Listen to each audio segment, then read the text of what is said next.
Hi everyone, in this lecture I'm going to talk about teeth. So we are still in the pre-dynastic period and this is part two. This week is part two. And I want to look at what teeth can actually tell us about what's happening during this particular period. And so we're going to be looking at the teeth of working class people in Hierakonpolis, which we've talked about before. And I've given you the cemetery, HK43, and the timeline is about 3800 to 3600 BC. Now here's the timeline again. It's the same one I've showed you before, and just so you know, you can see it here, it's not to scale. So we are in the Nakata period, which is between 4000 and 3100 BC. Okay, so what can teeth tell us? So they can actually tell us quite a bit. And if you remember what we looked at last week in terms of that basket and what people were eating, the teeth can tell us a bit about the person's diet. Interestingly enough, they can also tell us about the health of people, especially when you start to look at the wear and tear on teeth and what is happening maybe in a society. So it's actually really interesting in what these can tell us. Now I've taken these images from a website and I've popped that website up in your list of acceptable websites to use. We're talking about Hierakonpolis again, and this is the same place that we looked at last week.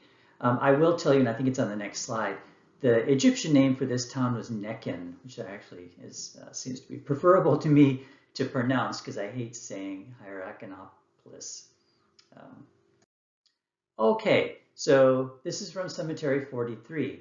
Now, if you look at the article that I gave you for this week to read, you'll notice that overall, when they looked at quite a few of the teeth, low incidence of dental cavities, or caries as they're called, which is pretty interesting if you think about what's happening with teeth today, mostly because of the amount of sugar we end up eating. And then what researchers end up doing, and I've given you the page numbers here so you can go back and look at the article, which you already should have read. There are different things you can look at on teeth. So there's something called microwear. So if you take a close-up of a tooth, you can see like different scratches, different wear and tear, especially on the edges of your teeth or on the sides. If your molars are worn down, or if your front teeth are worn down, it can tell you a little bit about what's going on here.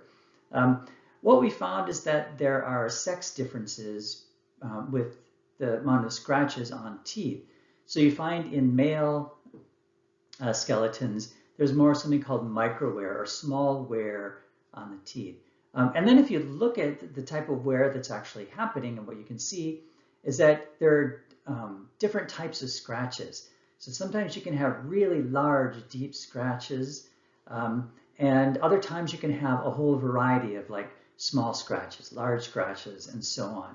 So if you look at the differences, you'll see that males had a greater range of scratches on their teeth, but older females had larger scratches. So now, it's up to researchers to try and figure out what exactly that all means. Now, one thing it probably meant is that you have to look at what people were eating. And so, last week we looked at what was in that woven bag and all the different types of foods that were found in there.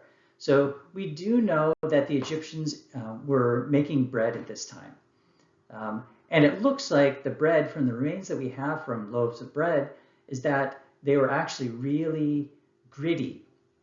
And a lot of times this contains grit from sand. So if you think about Egypt and the deserts and being breezy, people are making bread, and as airflow comes, it brings sand and grit, and that might be falling into the dough, and then they make the bread, and then you bite into it, and you get grit. People have also theorized that as the grain is being broken up, so what you do is you gather the wheat, and then you have to break it up.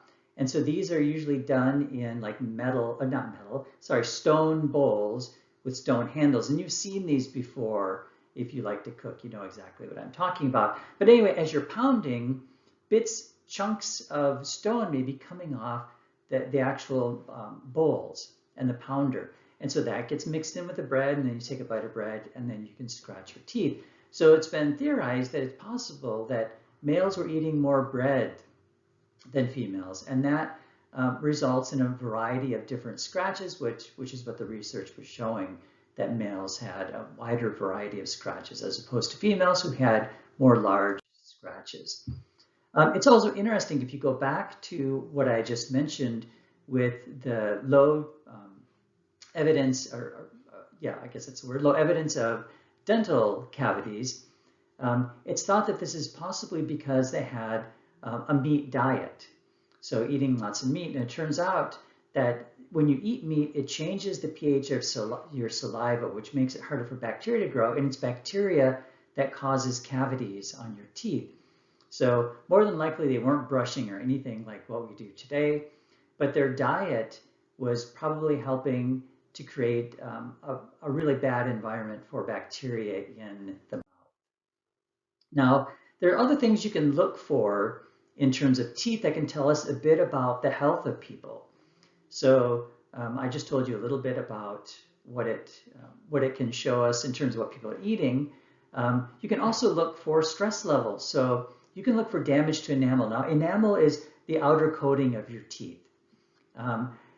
It can be ground down. So if any of you have, I forgot the exact word for it, but if you're grinding your teeth at night, you are grinding the enamel off your teeth, and then you go into your dentist and he or she will say, hey, you've been grinding your teeth at night, you need something to stop that.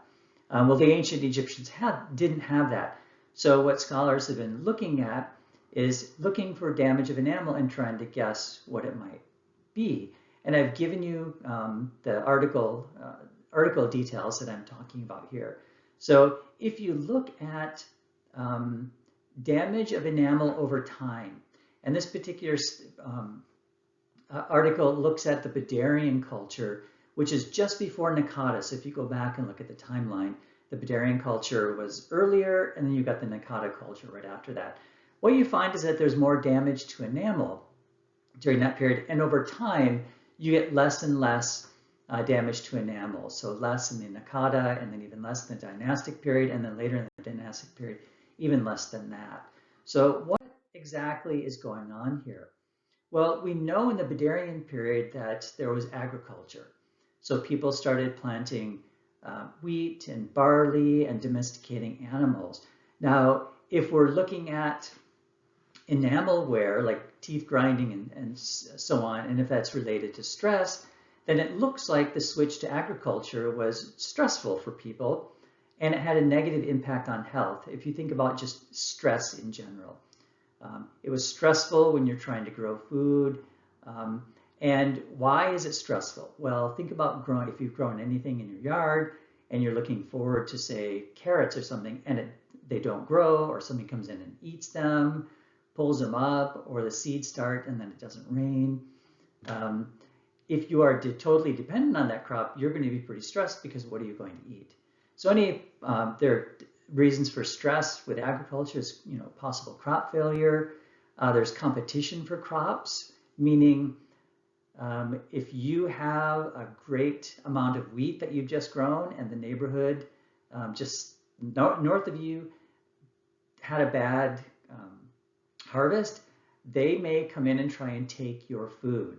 So that makes it more stressful. Now, it's thought that, maybe as agriculture spread and more people were growing food and more food is available, then that reduced the stress. So it's some really interesting things that can happen when you end up looking at teeth. So they can tell us a bit about agriculture, they can tell us about diet, and of course, it can also tell us about the health of individuals.